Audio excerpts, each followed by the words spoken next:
Firstly, if you're working on a large task or a big project, try break up the project into steps. That makes it a lot more manageable, it makes it a lot more digestible, and you get a sense of progress when you are finishing each step. It also gives you a very, very clear roadmap on what you need to do. So that's the first thing. Secondly, it's important to communicate progress to the person you'll be delivering the work to. Don't expect them to just wait up till the deadline date arrives for you to deliver. They will want a sense of how things are going so that there isn't an unresolvable crisis close to the deadline date. So communicate how you're doing and the progress you're making.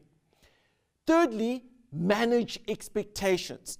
So even if you're 100% on track, by communicating the developments, the observations, or the learning you are working on, you are managing expectations. People who are going to be using your work as an input know what to expect.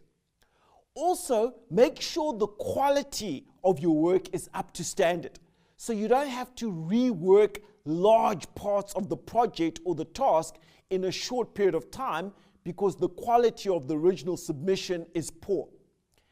And make sure you understand what you're doing, why you're doing it, and why it's important for the person who's going to receive your final work. So you've got to ask questions if you don't understand.